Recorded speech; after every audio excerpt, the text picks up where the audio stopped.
Mr. McGee, don't make me angry. You wouldn't like me when I'm angry.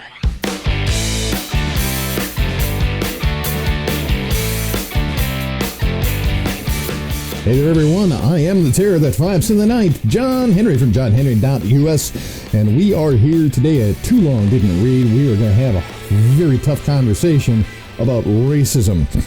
So there's this popular and informal theory that says only white people can be racists, and it's a white supremacist theory masquerading as advocacy for people of color. The appeal of the theory to people of color who are rightly frustrated to outrage at entrenched white supremacist power should be obvious. Unfortunately, it's also toxic, and it plays on the very same impulses that fuel white supremacy. This notion was probably most prominently featured in the important, worthwhile, and influential 2014 film Dear White People. Show racist. Black people can't be racist. Prejudice, yes, but not racist.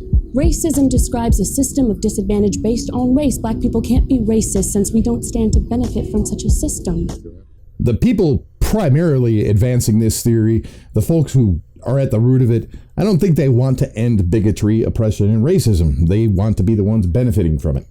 They look to destroy Orwell's boot by wearing it, which has always been a misguided and fundamentally evil goal. Most insidiously, this rhetoric directly fertilizes more racist and bigoted pseudo-intellectual hogwash from white supremacists, including validating the questionable concept of race in the first place, often from the cover of academic qualifications that are themselves a result of the very racism being denied by those producing it. The theory clearly only considers U.S. and Anglosphere cultures founded on European imperialism in its assertions of dominance. This is immediately obvious from the most basic considerations. First, white people are no more a monoculture than any other color of skin, and second, white people simply are not the dominant social group universally by a long shot. Even if you make the case for white dominance on a global scale, it still breaks down as you get closer to the ground and start looking at smaller cultural groups like nations.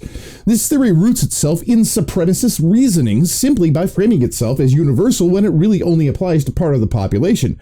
So you end up with three problems. White people aren't the dominant ethnic or social group on this planet, yet in modern history, they're responsible for the most widespread, systematic, and egregious racism at the largest scale. That immediately negates the premise that the dominant group is the only one that can be racist in the theory's definition. Attempting to create relative merit distinctions between racism, prejudice, and bigotry only attempts to justify ignoring racism by people of color. It further stratifies and ranks types, whereby one type is judged more or less bad than the other.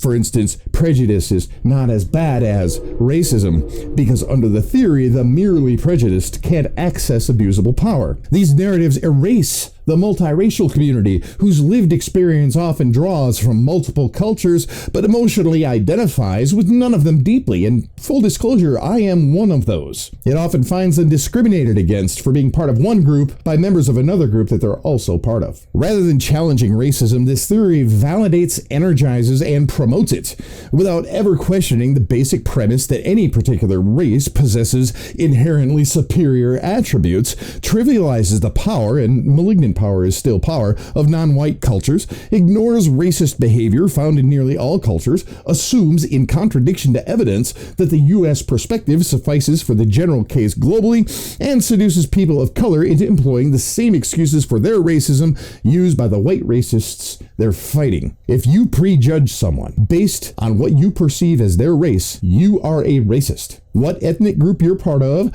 or how much power you have to make your personal racist beliefs into a cultural norm isn't relevant. Don't fall for this. Anybody can be a racist, even if it never has any outward expression at all. Claiming otherwise is racists rationalizing their own racism and gaslighting anyone who speaks up about it. These narratives represent attempts by power abusers to con you into believing you can wear Orwell's boot safely.